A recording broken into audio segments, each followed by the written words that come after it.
අද මාතෘකාව එක්සත් ජාතීන්ගේ සංවිධානය. හිතන්න ලෝකයේ ලොකුම යුද්ධයක් පටන් ගන්න යනවා කියලා. ඒතර මේ යුද්ධේ පටන් ගන්න ඕන්න මෙන්න තියෙද්දි කොහේ හරි තැනක එක මේසෙක හරි නැත්නම් එක ශාලාවක වාඩි වෙලා ඉන්න පිරිසක් එකතු වෙලා අත උස්සලා කියනවා නෑ මේ යුද්ධ කරන්න ඕනේ නැහැ. මේ යුද්ධ මෙතනින් නවත්තන්න ඕනේ කියලා. එතකොටම අර පටන් ගන්න තිබ්බ යුද්ධේ ඒ මොහොතේම නවතිනවා. යුද්ධ ක්‍රියාත්මක වෙන්නේ නැහැ. අපි හැමෝම අහලා තියෙනවා UN එක ගැන. එහෙම නැත්නම් එක්සත් ජාතීන්ගේ සංවිධානය ගැන. ගොඩක් වෙලාවට ප්‍රවෘත්ති බලන කට්ටිය, එහෙම නැත්නම් පත්තර කියවන කට්ටිය මේ එක්සත් ජාතීන්ගේ සංවිධානය ගැන ලිපි ගොඩක් කියවලා ඇති. එහෙම නැත්නම් ප්‍රවෘත්ති බලලා ඇති. මේක හරියට නිකන් මේ ලෝකේ තියෙන මේ ගෝලීය පොලිස් කාර්යය වගේ ආයතනයක්. හේතුව මේ ලෝකේ පාලනය කරන්න ආයතනයක් හෝ රාජ්‍යයක් නායකත්වයක් නැහැ.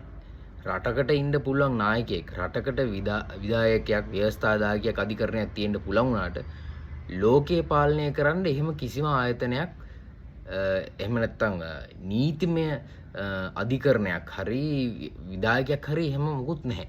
නමුත් රටවල් ගණනාවක් එකතු වෙලා සංවිධානය වෙච්ච එක්සත් ජාතීන්ගේ සංවිධානයේ නමින් නම් වෙච්ච ආයතනයක් තියෙනවා. United Nations Organizations කියලා අපි මේකට ඉංග්‍රීසියෙන් කියනවා. ඇත්තටම මේ UN එකේ කාර්යභාරය මොකද්ද? එහෙම නැත්නම් ඇයි මේ UN එක පවතින්නේ? ඇයි ලෝකෙට UN එකක් නැත්නම් එක්සත් ජාතීන්ගේ සංවිධානය අවශ්‍ය වෙන්නේ? ලෝකයේ හැම ප්‍රශ්නයකටම මැදිහත් වෙන මේ ආයතනය මොකක්ද ඇත්තටම? ඒ ගැන අපි පොඩ්ඩක් මේ වීඩියෝ එකෙන් කතා කරමු. අපි එකටම UN එක හැදුනේ කොහොමද කියලා පොඩ්ඩක් කල්පනා කරලා බලමු. කතාව පටන් ගන්න නම් අපි ටිකක් අතීතයට යන්න ඕන. 20 වෙනි සියවසේ ආරම්භයනවත් එක්කම ලෝකයේ පළවෙනි ලෝක යුද්ධය නමින් යුද්ධයක් ඇති වුණා. ඕගොල්ලෝ ඒක ගැන නම් ගොඩක් අහලා ඇති. ඉතින් මේ தත්ත්වයේ උඩ මිනිස්සු ලක්ෂ සංඛ්‍යාවක් ඝාතනය වුණා, මිය ගියා. ඉතින් මේකෙන් පස්සේ ලෝක නායකයෝ ගොඩක් කල්පනා කරලා බැලුවා මේ විදිහට ගියොත් නම් ලෝකෙට දුහන්න බෑ. ඉස්සරහට යන්න අමාරුයි. එහෙනම් පළවෙනි ලෝක යුද්ධයෙන් පස්සේ මේ රටවල් වල නායකයෝ එකතු වෙලා, විශේෂයෙන්ම ප්‍රබල රටවල් වල නායකයෝ එකතු වෙලා League of Nations නැත්නම් ජාතීන්ගේ සංගමය නමින් ආයතනයක් පිහිටවනවා. හැබැයි ප්‍රශ්නේ උනේ මේ ආයතනයේට ගොඩක් කල් පවතින්න හම්බුන්නේ නැහැ. හේතුව දෙවන ලෝක යුද්ධය නමින් තවත් යුද්ධයක් ආරම්භ වුණා. විශේෂයෙන්ම දෙවන ලෝක යුද්ධය කියද්දී අපිට ඇඩොල්ෆ් හිට්ලර් වගේ චරිත එහෙම මතක් වෙනවා. ඉතින් දෙවන ලෝක යුද්ධය කියන්නේ පළවෙනි ලෝක යුද්ධයටත් වඩා මහා විශාල ඝාතන රසක් ලෝකෙට බිහි කරපු අවස්ථාවක්. මිනිස්සු ලක්ෂ සංඛ්‍යාතයක් මිලියන ගණනාවක් ඇත්තරම ඝාතනය වුණා. මේ නිසා අර League of Nations නැත්නම් ජාතීන්ගේ සංගමය කියන ආයතනය ඇත්තරම අසාර්ථක ආයතනයක් බවට පත් වුණා. කිසිම ප්‍රතිඵලයක් ඒ ආයතනයේ ලෝකෙට ලැබුණේ නැහැ. දෙවන ලෝක යුද්ධය නිසා ඇතිවෙච්ච ප්‍රශ්නෙන් ලෝක නායකයෝ ආයවතාවත් තේරුම් ගත්තා මේ විදියට ගියොත් මුළු මනුෂ්‍ය සංහතියම විනාශ වෙලා යනවා. මුළු ලෝකෙම නැති වෙලා යයි කියන බය නායකයන් විතරක් නෙමෙයි සමස්ත ලෝකෙටම ඇති වුණා. ඉතින් මේකෙන් පස්සේ තමයි එක්සත් ජාතීන්ගේ සංවිධානය කියන ආයතනය 1945 ඔක්තෝබර් 24 වෙනිදා පිහිටුවන්නේ. මේ ආරම්භක පිහිටුවීමේදී ප්‍රධාන අරමුණු තුනක් ගැන මෙතන සඳහන් වුණා එක්සත් ජාතීන්ගේ සංවිධානයේ ආරම්භයේදී. ඒක තමයි පළවෙනි එක තමයි ලෝක සාමය සහ ආරක්ෂාව තහවුරු කර ගැනීම. අංක 2 තමයි ලෝකයේ රටවල් අතර මිත්‍රත්වය සංවර්ධනය කර ගැනීම නැත්නම් වර්ධනය කර ගැනීම. අංක 3 තමයි ලෝකයේ ඇතිවෙන ප්‍රශ්න ගැටුම් එකතු වෙලා විසඳ ගන්න කට්ටිය එකට එකතු වීම. සාමූහිකව එකතු වෙලා වැඩ කිරීම. වර්තමානයේ වෙද්දී සමාජිකයෝ 193ක් එහෙම නැත්නම් රාජ්‍යයන් 193ක් එකතු වෙලා මේ සංවිධානයේ ඉස්සරහට අරගෙන යනවා. සරලව කිව්වොත් ඉතින් මුළු ලෝකෙම වගේ මේ එක්සත් ජාතීන්ගේ සංවිධානයත් එක්ක එකතු වෙලා ඉන්නේ. දැන් අපි බලමු මේ එක්සත් ජාතීන්ගේ සංවිධානයේ කාර්යභාරය.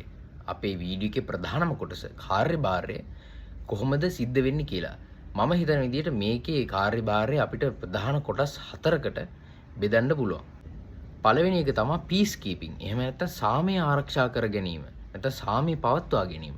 මොකද්ද මේ සාමය කියලා කියන්නේ? මොකද්ද මේ පළවෙනි අරමුණ? අපි ඒක ගැන පොඩ්ඩක් කතා කරමු. අපි උදාහරණයක් විදියට ලෝකයේ දැනට යුද්ධ පවතින අවස්ථා ටිකක් උදාහරණ විදියට ගමුකෝ. අප්‍රිකානු රටවල් නැත්නම් මැද පෙරදිග රටවල් වගේ. ඒතර මේ වගේ වෙලාවට UN එකෙන් කරන පොඩි වැඩක්. ඒක තමයි UN එක නිල් හමුදාවක්. එහෙම නැත්නම් නිල් හිස්වැසුම් පැලඳි හමුදාවක්. Blue Helmets. දාගත්ත හමුදාවක් මේ යුද්ධ තියෙන තැන්වලට යවනවා. UN එකේ වැඩ කරන කට්ටිය. UN එකේ හමුදාවක් ඒක ඇත්තටම කිව්වොත්. හැබැයි මේකේ තියෙන විශේෂ කාරණාව තමයි ඒගොල්ලෝ ගහගන්න යන්නේ නැහැ. යුද්ධ කරන්න යන්නේ නැහැ.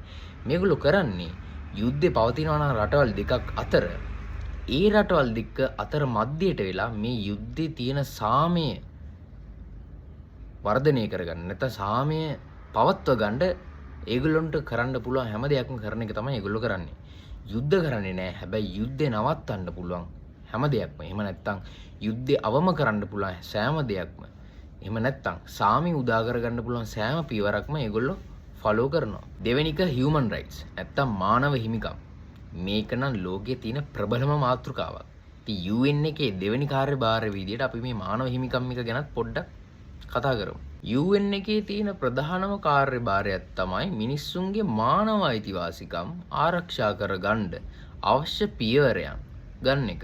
මේකට UNHRC වගේ ආයතන, එහෙම නැත්නම් එක්සත් ජාතීන්ගේ මානව හිමිකම් කවුන්සිලේ වගේ ආයතන මේගොල්ලෝ පිහිටවලා ඒ සඳහා ක්‍රියාත්මක වෙනවා. ඒ වගේ ආයතන හරහා මේගොල්ලෝ ගොඩක් වෙලාවට ඒකාධිපති පාලනයක් තියෙන රටවල් වල ඒකාධිපති පාලකයන්ගෙන් ජනතාව ආරක්ෂා කරගන්නත් ඒ වගේම ගැටුම් තියෙන තැන්වල මිනිස්සුන්ගේ අයිතිවාසිකම් ආරක්ෂා කරලා දෙන්නත් මේගොල්ලෝ ලොකු වෑයමක් මහන්සියක් ගන්නවා. ඒකටම තවත් එකතු කරන්න පුළුවන් ඕනනම් අපිට යුද්ධ අපරාධ ගැන හොයන්නත් මේ මානව හිමිකම් කවුන්සිලේ හරහා ඒගොල්ලෝ වෑයමක් දරනවා. 3 තමයි මානුෂීය ආධාර ලබා දීම. එහෙම නැත්නම් අපි මේකට ඉංග්‍රීසි වලින් නම් කියනවා humanitarian aids කියලා. මොකද්ද මේ humanitarian aid නැත්නම් මේ මානුෂීය ආධාර ලබා දීම කියලා කියන්නේ? UN එකේ තියෙන තවත් ප්‍රධාන කාර්යභාරයක්.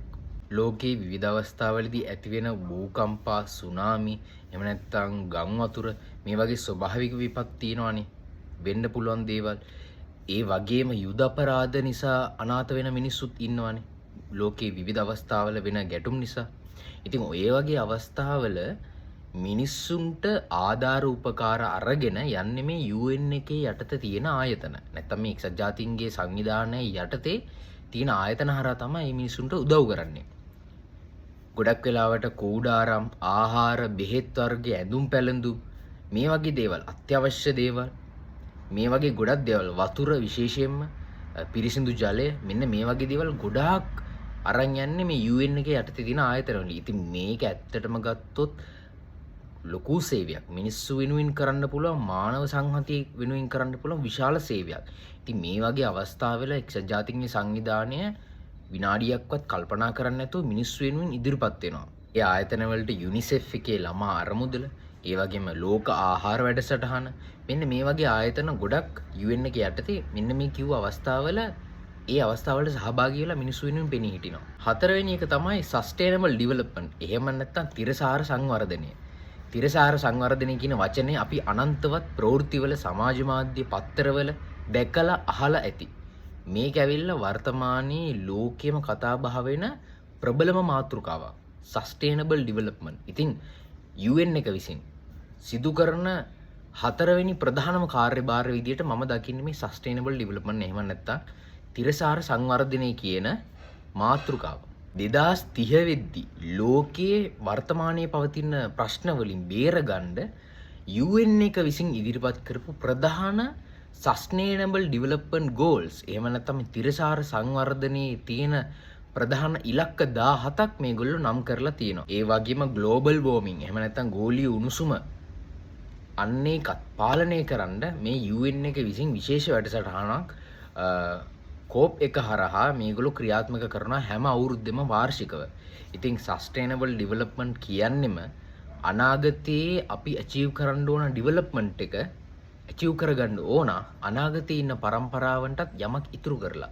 නැත්නම් අපි හැමදේම යුටිලයිස් කරලා, එහෙම නැත්නම් අපි හැමදේම භාවිතා කරලා අනාගතයට කිසිම දෙයක් ඉතුරු කරන්නේ නැතුව අපි මේ ලෝකෙන් ගියොත් ඒක සස්ටේනබල් ඩෙවලොප්මන්ට් එකක් විදියට නැත්නම් තිරසාර සංවර්ධනයක් විදියට අපිට ගණන් ගන්න බෑ. ඉතින් අපි හැමදේම සංවර්ධනයක් කරනවා නම් ලෝකේ ඕනම ආකාරයක සංවර්ධනයක් අධ්‍යාපනය පැත්තෙන්, සෞඛ්‍ය පැත්තෙන්, එහෙම නැත්නම් ඕනම දෙයකින් අපි මේ තිරසාර සංවර්ධනය කියන එක ඇචීව් කරගන්න ඕන අනාගතයේ වෙනුවෙන් අන්නේ දේ ඉතුරු කරලා. මොකක් හරි දෙයක් වෙන්න පුළුවන්. ඉතින් UN එක එක්සත් ජාතීන්ගේ සංවිධානය මේ වෙනුවෙන් ප්‍රබල කාර්යභාරයක් සිද්ධ කරනවා මේ මොහොතේ මේ ලෝකයේ තුල. මේ විද්දි UN එක ආරම්භුනේ කොහොමද සහ UN එකේ කාර්යභාරය ගැන ඔයගොල්ලන්ට අවබෝධයක් තියෙනවා. හැබැයි ඒ වගේම අපි කතා කරන්න ඕන අනිත් දේ තමයි UN එකේ ඕගොල්ලන්ට පේන්නේ නැති සාරකට අපිට උනත් අවබෝධ කරගන්න අමාරු අඩුපාඩු ටිකක් තියෙන්න පුළුවන්. UN එකෙත් අඩුපාඩු ප්‍රශ්න නැතුවම නෙමෙයි. මේකෙත් විවේචනයට ලක්වන පොඩි පොඩි තැන් කිහිපයක් තියෙනවා. අපි ඒ ටික පොඩ්ඩක් බලමු. පළවෙනි ප්‍රශ්නය තමයි වීටෝ පවර් එක. එහෙම නැත්නම් වීටෝ බලය. මොකද්ද මේ වීටෝ බලය කියලා කියන්නේ? ලෝකයේ ප්‍රධානම බලවත් රටවල් පහක් අපිට මේ යුනයිටඩ් නේෂන් එකේ බලා ගන්න පුළුවන්. ඒ තමයි ඇමරිකාව, රුසියාව, චීනය, බ්‍රිතාන්‍ය සහ ප්‍රංශය. ඉතින් මේ කියන රටවල් පහ නිසා වීටෝ බලය, ඒගොල්ලන්ට තියෙන වීටෝ බලය නිසා ඇත්තටම UN එකට ඒගොල්ලන්ට කැමති දේවල් කරන්න අමාරුයි. මොකද ඒ රටවල් පහට පුළුවන් ඒගොල්ලන්ගේ තනි කැමැත්තට UN එකේ සමහර තීන්දුව නතර කරන්න. ඒ වගේ අවස්ථා අපි දැකලා තියෙනවා.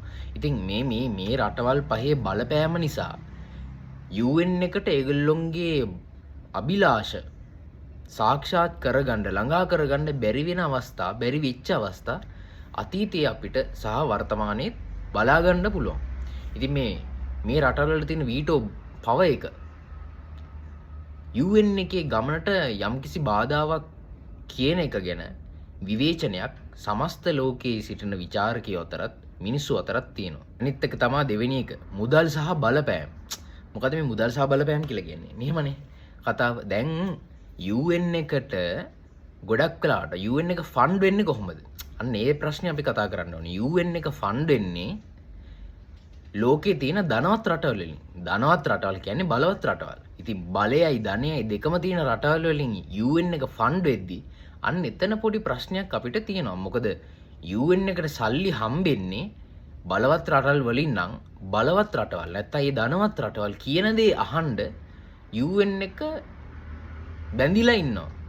ඒක හරි සරල කතාවක්. දැන් අපි හිතමු මේ විදියට ගෙදරක අම්මයි තාත්තයි දරුවෝයි ඉන්නවා. ඉතින් පොඩි ළමයින්ට සල්ලි හම්බෙන්නේ තාත්තගේ පර්ස් එකෙන් නම්, පොකට් එකෙන් නම්. තාත්තා කියන දේ අහන්න දරුවෝ බැඳිලා ඉන්නවා.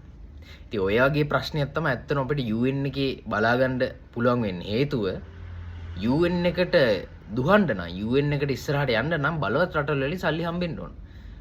ඔය අර මං කිව්ව වීටෝ පවර් එක තියෙන රටවල් පහෙන් එකක් හරි ඇත්තටම කිව්වොත් සල්ලි දෙන්නේ නැහැ කියලා මොන හරි තැනකට ආවොත් UN එකට ඒක බාධාවක් වෙනවා. ඉතින් සමහරක් වෙලාවට ඉතින් ඒක ලෝකේ ගැටුම් නවත්තන්න යද්දි ලොකු ප්‍රශ්නයක් වෙනවා. මොකද UN එකට බලවත් රටවල් බලපෑම් කරොත් ඔයාලා මේකට මැදිහත් වෙන්න එපා, අපි ඔයාලා ෆන් කරන්නේ නැහැ, නැත්නම් අපි ඔයාලට අරමුදල් දෙන්නේ නැහැ කියලා.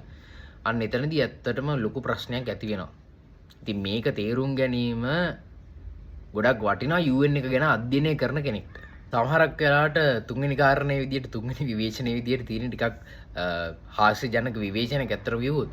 මොකද ලෝකයේ ඉන්න ගොඩක් අය කියනවා මේ UN එක කියන්නේ නිකන් දත් නැති කොටලුවෙක් වගේ කියලා. හේතුව තමයි මේගොල්ලොන්ට බියුරොක්‍රසි, එහෙම නැත්නම් මේ නිලධාරිවාදී කියන සංකල්පය නිසා යම්කිසි ප්‍රශ්නයක් ඇති වෙලා තියෙනවා.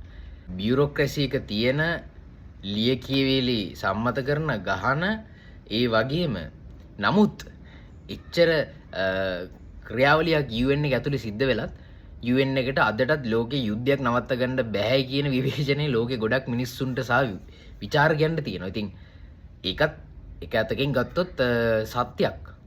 නමුත් ඉතින් UN එක යම්කිසි කාර්යභාරයක් ලෝකයේ වෙනුවෙන් කරනවා. කරන්නේ නැතුවම නෙමෙයි.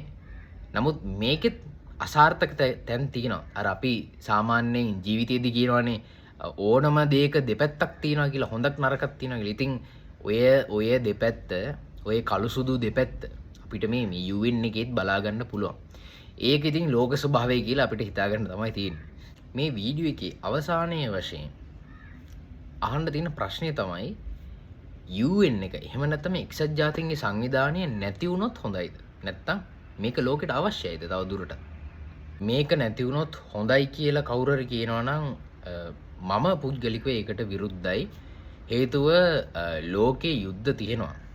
යුද්ධ ඇති වෙනවා. ගැටුම් කියන දේවල් ඇති වෙනවා. නමුත් ලෝකයේ මේ ගැන කතා කරන්න තියෙන එකම ස්ථානය මං කියන්නේ යම්කිසි බලයක් තියෙන එකම ස්ථානයේ UN එක විදියට තමයි මම අඳුරගන්නේ. හේතුව ලෝකයේ ආයතන කොච්චර තිබ්බත් ලෝකයේ සමස්ත දේශපාලනය ගෝලීය තීන්දුව తీරන වලට බලපෑම් කරන්න පුළුවන් ඉහළ ආයතනයක් හෝ නායකයෙක් නැහැ. අපි විශේෂයෙන්ම ජාත්‍යන්තර සම්බන්ධතා වගේ විෂයක් අධ්‍යයනය කරද්දී කියනවා ඉන්ටර්නැෂනල් රිලේෂන්ස් කියන්නේ නැත්නම් ඉන්ටර්නැෂනල් ග්ලෝබල් පොලිටික්ස් නැත්නම් මේ ලෝකයේ සිස්ටම් එක ඇනාකික් සිස්ටම් එකක් තියෙන්නේ කියලා. ඒ කියන්නේ අරාජිකයි ලෝකයේ අරාජිකයි. ජාත්‍යන්තර දේශපාලනය කියන්නේ අරාජික වේදිකාවක්. ඉතින් මේ අරාජික වේදිකාව තුළ යම්කිසි ප්‍රමාණයක බලපෑමක් කරන්න පුළුවන් යම්කිසි ප්‍රමාණයක බලයක් තියෙන එකම තැන UN එක විදිහට තමයි හඳුනගන්න පුළුවන්. ඉතින් UN එක තමයි මොන හරි ප්‍රශ්නයක් වුණාම ලෝකේ අදටත් යම්කිසි හඬක් නගන ආයතනය. මේක ලෝකේ පවතින එක හොඳයි. මොකද UN එක නැති වෙනවා කියන්නේ තවදුරටත් මේ අරාජික අන්තර්ජාතික දේශපාලන වේදිකාව මේක අරාජිකයිනේ. මේක තවදුරටත් අරාජික වෙලා මේක අර අපේ භාෂාවෙන් කියනවා නම් මේ ගණ්ඩ සංසාරයක් නැති වෙනවා ලෝකයේ දේශපාලනය. ඉතින් මගේ විචාරයට අනුව මට තියෙන මේ ගැන තියෙන අවබෝධය අනුව මම හිතනවා තවදුරටත් UN එක ලෝකේ පවතින එක හොඳයි කියලා. අඩුපාඩු තියෙනවා ප්‍රශ්න තියෙනවා. නමුත් මේ වගේ වේදිකාවක් හඬක් ලෝකෙට අරන් යන්න හොඳ තෝතැන්නක් අවස්ථාවක් කියලා මම විශ්වාස කරනවා. මේ වගේ විචාරාත්මක වැඩසටහන් නරඹන්නවත් ආසයි නම් The Political Web සමාජ මාධ්‍ය තුල අපිව ෆලෝ කරලා subscribe කරලා YouTube එකේ අපිව subscribe කරලා Facebook Instagram TikTok වගේ සමාජ මාධ්‍යයන් තුල අපිව ෆලෝ කරලා අපිත් එක්ක එකතු වෙලා ඉන්න. සහ ඔයාලගේ අදහස් අනිවාර්යෙන්ම comment section එකේ comment කරගෙන යන්න. මොකද එහෙම වුණොත් අපිට පුළුවන් මේක මොකද මිත්‍රත්වයෙන් කරගෙන යන්න. ඔයාලගේ අදහස් මට දැනගන්න පුළුවන්. ඔයාලගෙන් දේවල් මට ඉගෙන ගන්න පුළුවන්. සහ මගෙන් මොන හරි ඔයාලට දැනගන්න පුළුවන් නම් ඒක දැනගන්න පුළුවන් හොඳ අවස්ථාවක්. ඉතින් අනිවාර්යෙන් කමෙන්ට් එකක් දාගෙන යන්න අමතක කරන්න එපා. එහෙනම් ඔයගොල්ලෝ හැමෝටම සුබ දවසක් මම ප්‍රාර්ථනා කරනවා. ජය වේවා.